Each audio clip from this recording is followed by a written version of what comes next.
This is not a test to see how smart you are. It's to check if your brain is functioning, which Trump should understand based on the questions. The first question is very easy, and they always show the first question is you have a lion, a bear, an alligator, and what's another good? A squirrel, okay? Which is the squirrel? Desi Lydic did not begin the segment by asking whether Donald Trump passed the test. She began by asking what the test was designed to prove. Behind her, the screen showed Trump repeating the familiar story. Perfect score, difficult questions, impressed doctors, and political opponents who supposedly could not do what he had done. Desi let the clips play until the boast became its own soundtrack. Then she held up a card. "Before we turn this into the Olympics of intelligence," she said, "we should probably check what event we are watching." The studio laughed. On the screen appeared the plain description. The Montreal Cognitive Assessment is a brief screening tool used to help detect mild cognitive impairment.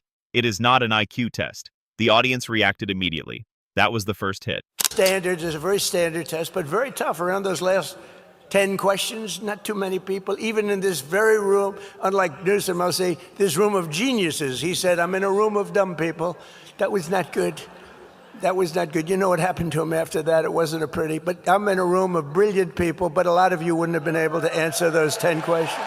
Desi did not insult the test. She did not mock age, memory, health concerns, or anyone who has ever taken a screening. She treated the assessment seriously. The whole point was that the test has a defined purpose, and the political story built around it had become much bigger than the purpose itself. Trump wanted the public to hear perfect score and imagine genius. For viewers over 65, that distinction felt obvious. Many had sat in doctors' offices where simple questions carried real weight. Some had repeated words, named animals, drawn clocks, followed instructions, or watched someone they loved go through that process. They knew a reassuring result mattered. They also knew it was not a Mensa ceremony. Desi moved to a table with 3 signs: test, result, sales pitch. She pointed to test and said, a medical screening with a specific purpose. She pointed to result and said, how someone performed on that screening. Then she pointed to sales pitch and said, everything that happens once a campaign microphone gets involved. The room erupted. That became the second hit. Anybody running for president or vice president should take a cognitive test. So I've taken 3. No president, think of this, has ever taken 1. Kind of a weird flex. It's like bragging about being the only kid in school who gets a special helper. Desi explained that the leap was the whole story. Performing well on a cognitive screening can be good news. But good news does not automatically become proof of extraordinary intelligence, political wisdom, strategic judgment, or superior leadership. Then she walked through several publicly known task types associated with the assessment. Identify an animal, repeat words, draw a clock, follow instructions. Desi completed the examples calmly, then looked into the camera. I have finished the sample tasks, she said. Please alert the Nobel Committee and my mother. The audience exploded again. She said Trump's use of the test fit a larger pattern. A real fact enters the room, then the language keeps expanding it. A crowd becomes the largest ever. A phone call becomes perfect. A degree becomes proof of unmatched brilliance. A cognitive screening becomes a public intelligence championship. Then the screen showed 3 new words: function, intelligence, leadership. Desi pointed to function and said, the test can tell doctors something useful here. She pointed to intelligence and said, that is a broader question. Then she pointed to leadership and said, this one is not hiding inside the animal section. The room roared. For older viewers, the point was bigger than Trump.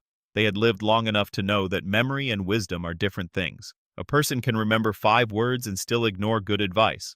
A person can identify an animal and still make poor decisions. A person can perform well on a screening and still have every serious question about judgment left unanswered. Then Desi lowered her voice. She said the strongest result should be able to survive an honest definition.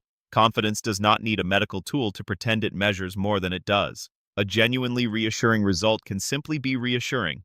Then came the line that froze the studio. The test can measure performance on the test. The ego is the part adding extra credit. Nobody moved.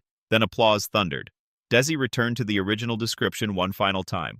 Brief screening tool. The words stayed on screen beside Trump's phrases. Very stable genius, perfect score, aced it. Just the difference between what a test is and what a politician says the test means. Then an imagined Trump response appeared on screen, calling Desi jealous, fake, failing, and dishonest.